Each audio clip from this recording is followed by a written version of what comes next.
Selamat datang di channel saya, Bapak Ibu dan teman-teman pejuang GERD, MAH, asam lambung, IBS, IBD, dan gangguan pencernaan lainnya. Bersama dengan saya, Abuni Yosi, atau panggil saya Ibu Yosi. Di video kali ini, kita akan membahas cara sembuh dari GERD dengan ubah isi piringku. Saya adalah mantan ODG. Apa itu ODG? Singkatan dari orang dengan GERD. Mantan ya, tapi sekarang sudah sembuh. Apakah Bapak Ibu punya masalah yang sama dengan saya? Apakah GERD bisa sembuh? Bisa dong. Kita akan berjuang bersama untuk sembuh dan saya akan tinggalkan jejak-jejak untuk meraih kesembuhan itu. Bapak, Ibu, dan teman-teman pejuang GERD, di video saya kali ini kita akan membahas tentang cara sembuh dari GERD dengan ubah isi piringku. Dan sebelumnya, saya minta tolong dulu ya Bapak, Ibu, dan teman-teman pejuang GERD. Mudah kok, hanya dengan menekan tombol subscribe, supaya akun ini bisa berkembang dan dikenali oleh banyak orang. Semoga akun ini berjodoh dengan mereka yang putus asa karena sakit dan menemukan kembali harapan untuk sembuh. Terima kasih sekali.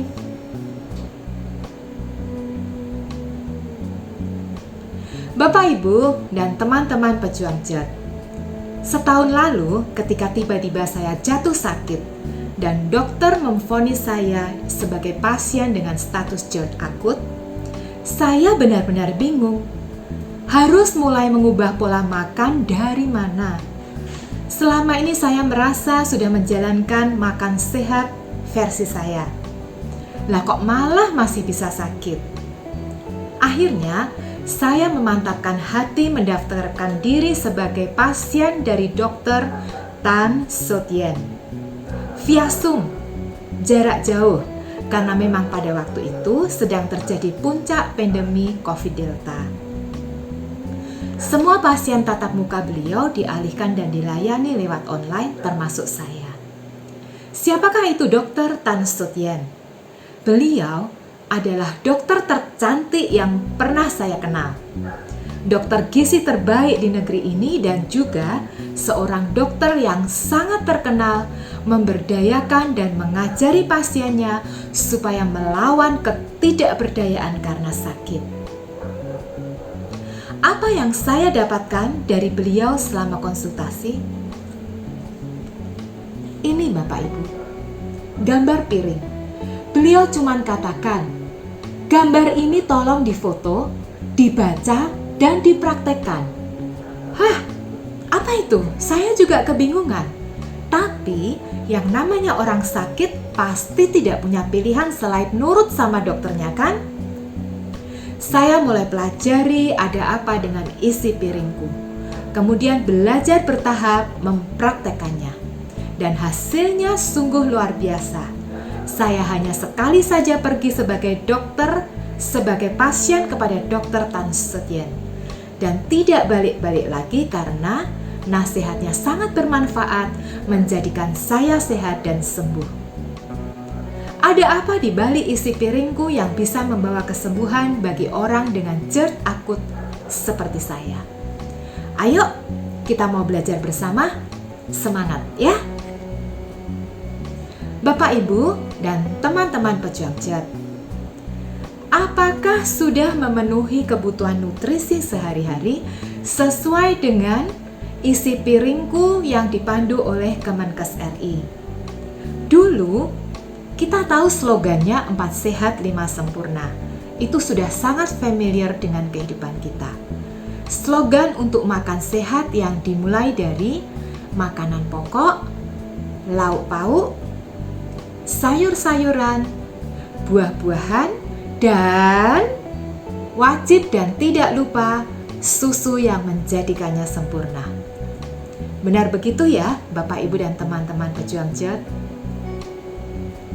Pedoman gizi seimbang di Indonesia awalnya adalah 4 sehat 5 sempurna yang dipelopori oleh Bapak Gizi Indonesia yaitu Profesor Purwo Sudarwo pada tahun 1950. tetapi kemudian berlanjut menjadi pedoman gizi seimbang yang dirilis oleh Kementerian Kesehatan RI pada tahun 2014 yang lalu.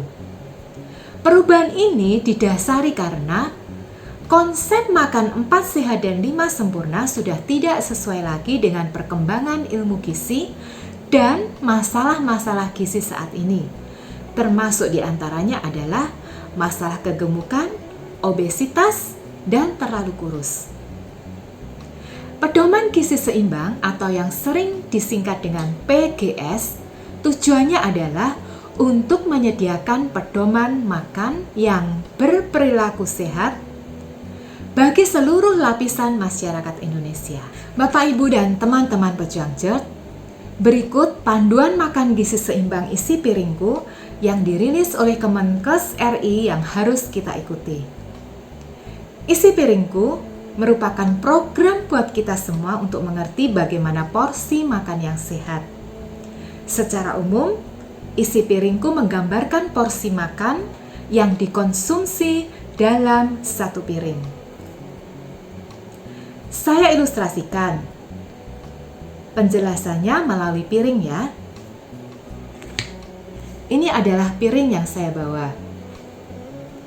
Isi piringku terdiri dari 50% karbohidrat dan protein, 50% sisanya terdiri dari sayur-sayuran dan buah-buahan.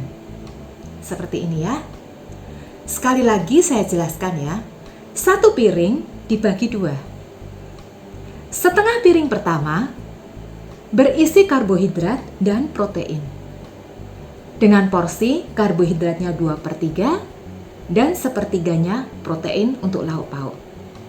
Setengah piring selanjutnya diisi dengan porsi sayur-sayuran dan buah-buahan. Porsi 2/3 sayur-sayuran dan porsi sepertiganya adalah buah-buahan.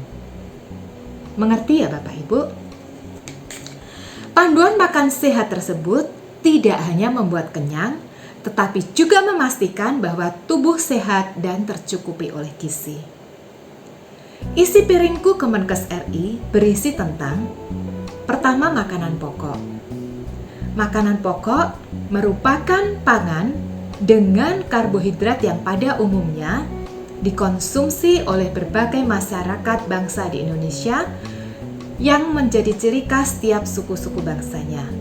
Ada banyak macam makanan pokok sesuai dengan keadaan tempat dan budaya masing-masing. Benar begitu ya Bapak Ibu?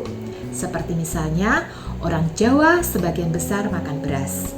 Kemudian di daerah Indonesia Timur mereka makan sagu sebagai makanan pokoknya. Ada macam-macam makanan pokok yang kita kenal.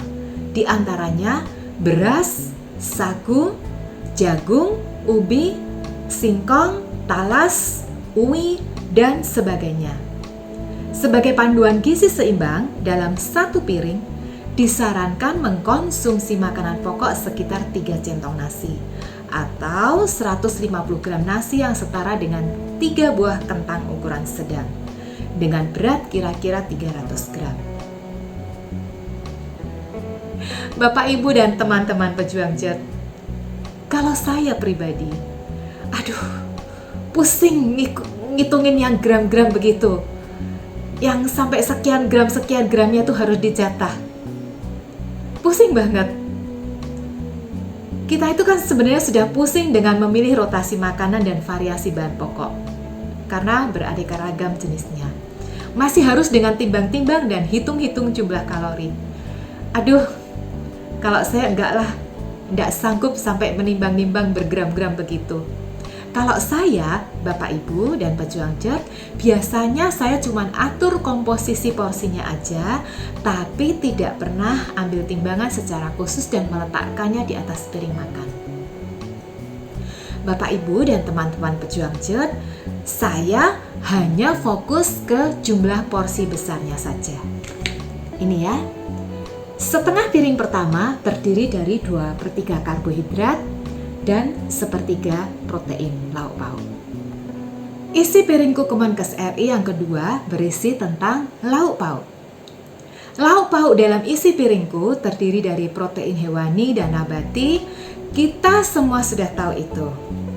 Contoh protein hewani seperti yang kita tahu terdiri dari berbagai daging, daging sapi, daging kambing, daging ayam, bebek, ikan, seafood, telur, dan seterusnya. Sementara itu, lauk pauk nabati bisa diperoleh dari tahu, tempe, kacang-kacangan seperti kacang hijau, kacang merah, kacang tanah, dan seterusnya. Dalam satu piring, panduan gizi seimbang digambarkan makan lauk hewani setara dengan 1 ikan kembung atau 2 potongan sedang ayam tanpa kulit atau 2 potongan sedang daging sapi. Untuk protein nabatinya bisa setara dengan 1 kotak tahu besar atau 2 potong tempe ukuran sedang. Kira-kiranya seperti itu Bapak Ibu dan teman-teman pejuang JET. Isi piringku Kemenkes RI yang ketiga berisi tentang sayuran. Sayuran merupakan sumber vitamin, sumber mineral, dan juga sumber serat, terutama karena mengandung karotin, vitamin A, vitamin C, zat besi, dan fosfor. Salah satu fungsi vitamin dan mineral dalam sayuran adalah sebagai antioksidan. Ada beberapa sayuran yang bisa langsung dikonsumsi mentah, tapi ada juga yang perlu dimasak terlebih dahulu dengan cara direbus, ditumis, atau dikukus. Pintar-pintarnya kita dan tergantung selera dan kebutuhan kita. Semua sayuran yang dijual di pasar, Bapak Ibu dan teman-teman pejuang JET, dan juga sayur-sayuran dijual oleh bapak-bapak sayur sangat bisa untuk dikonsumsi. Seperti kol, timun, terong, sawi, selada, oyong, labu siam, rebung, kangkung, lobak, kenikir, buncis, brokoli, daun singkong, tomat, wortel, bayam, daun pepaya, dan seterusnya. Sebagai panduan gizi seimbang, disarankan dalam satu piring mengkonsumsi sayur setara dengan 1 mangkok ukuran sedang. Seperti yang saya jelaskan di atas, setengah piring yang kedua terdiri dari 2/3 sayur dan 1/3 buah. Sayur 2/3 ya. Isi piringku Kemenkes RI yang keempat berisi tentang buah. Buah-buahan juga merupakan sumber vitamin, sumber mineral, dan sumber serat yang salah satu fungsinya bisa sebagai antioksidan. Bapak, Ibu, dan teman-teman pejuang JET jangan lupa untuk makan buah-buahan setiap hari. Akan tetapi, perlu diingat, porsi buah tidak boleh melebihi porsi sayur. Ya, ingat pada gambar isi piringku ini, setengah piring lainnya diisi dengan sayur-sayuran ini dan buah-buahan. Buah porsinya hanya 1/3 saja. Konsumsi buah tidak boleh lebih banyak daripada konsumsi sayur. Mengkonsumsi buah secara rutin dapat mencegah berbagai penyakit dan meningkatkan daya tahan tubuh. Semua buah-buahan yang dijual di pasar atau di supermarket atau di bapak-bapak sayur bisa dikonsumsi. Contoh buah-buahan seperti anggur, pisang, melon, semangka, rambutan, salak, kiwi, pepaya, jambu, jeruk, mangga, belimbing, apel, pir, salak. Tapi usahakan untuk konsumsi buah lokal karena kelebihan buah lokal adalah biasanya lebih segar, lebih fresh dibandingkan dengan buah-buahan import yang kadang-kadang bisa awet sampai berbulan-bulan. Sebagai panduan gizi seimbang dalam satu piring, ini ya, konsumsi buah sekitar 2 potong pepaya ukuran sedang atau setara dengan 2 buah jeruk sedang atau 1 buah kecil pisang Ambon. Bapak, Ibu, dan teman-teman pejuang JET, mungkin di antara kita ada yang bertanya, jadi apa dong perbedaan pola makan 4 sehat 5 sempurna dan pedoman gizi seimbang yang sekarang diberlakukan? Coba kita perhatikan ya. 4 sehat 5 sempurna menekankan pada konsumsi nasi, lauk pauk, sayur, buah, dan menempatkan susu sebagai bahan pangan yang menyempurnakan. Stop sampai di situ. Sedangkan pada pedoman gizi seimbang mengartikan sebagai makanan sehari-hari yang jenis dan jumlah disesuaikan dengan kebutuhan tubuh. Panduan gizi seimbang juga memperhatikan prinsip-prinsip, yaitu membiasakan makan makanan yang berotasi dan bervariasi beraneka ragam. Tidak boleh seperti nasi yang dikonsumsi dalam sehari 3 kali, itu pun diulang-ulang terus setiap hari selama seumur hidup. Juga menjaga pola hidup bersih, fokus pada pentingnya olahraga dan memperhatikan berat badan supaya tetap ideal, agar tidak terlalu gemuk dan juga tidak terlalu kurus. Konsep 4 sehat 5 sempurna, susu menjadi konsumsi yang dikelompokkan terpisah dan diperlakukan sebagai penyempurna. Tapi dalam pedoman gizi seimbang, susu termasuk ke dalam kelompok lauk pauk dan bukan makanan penyempurna dan dapat digantikan dengan jenis makanan lainnya yang sama gizinya. Dan jika sudah cukup dengan mengkonsumsi sumber protein seperti telur, daging, ayam, ikan, tidak mengkonsumsi susu juga tidak apa-apa. Bapak, Ibu, dan teman-teman pejuang JERT, pernyataan ini paling penting buat kita. Susu bukanlah segala-galanya. Tidak minum susu tidak berarti kekurangan gizi. Selama kebutuhan protein dalam lauk pauk tercukupi, itu sudah jauh lebih penting. Apalagi susu termasuk salah satu daftar yang harus dijauhkan dari menu sehari-hari para pejuang JERT untuk mendapatkan kesembuhan. Khusus untuk yang diet susu, bagi para pejuang JERT, silakan tonton video saya sebelumnya ya, sudah ada kok. Pembahasan tentang diet susu sudah dijelaskan dengan tuntas di video saya sebelumnya. Berikutnya, Bapak, Ibu, dan teman-teman pejuang JERT, 4 sehat 5 sempurna tidak menyertakan informasi jumlah yang harus dikonsumsi dalam sehari. Sedangkan pada pola makan dengan tinggi karbohidrat, sedikit protein, sedikit sayur dan buah, maka pola makan tersebut tetap bisa dikatakan sehat. Berbeda dengan pedoman gizi seimbang yang menyertakan jumlah atau porsi yang harus dimakan setiap hari untuk setiap kelompok makanan. Seperti yang saya jelaskan tadi. Penjelasan seperti isi piringku yang sudah saya jelaskan di atas, mungkin bisa dipelajari lagi. Dalam pedoman gizi seimbang, jika pola makan tinggi karbohidrat, sedikit protein, sedikit sayur dan buah, maka pola tersebut tidak bisa dikatakan sehat.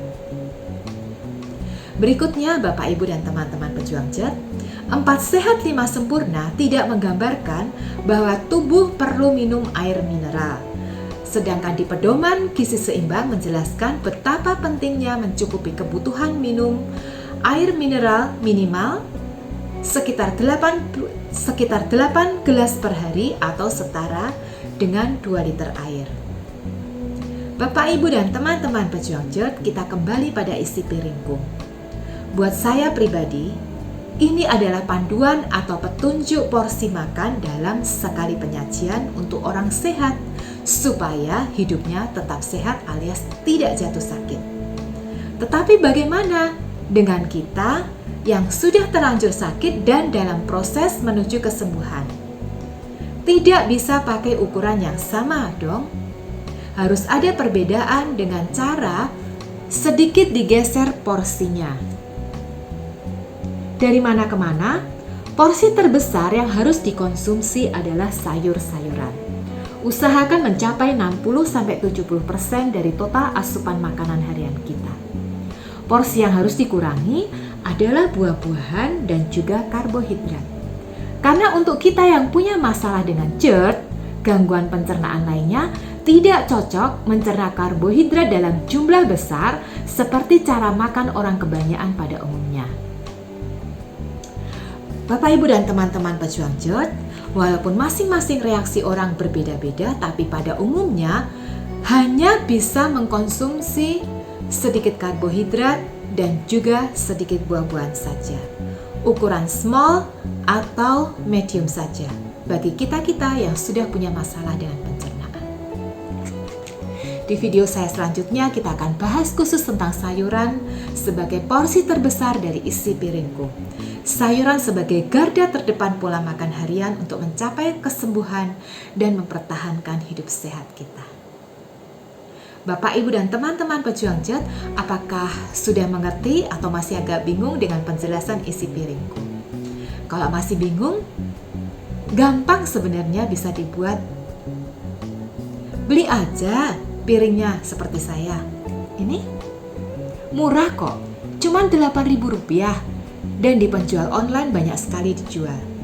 Pakai piring ini setiap kali mau makan. Sudah ada gambar panduannya kan? Jadi porsi yang kita makan tidak nyasar-nyasar batasannya kemana-mana. Sudah ada garis pembatas sebagai panduan. Jadi paling tidak kita sudah memulai satu langkah menuju hidup sehat dengan mengubah isi piringku.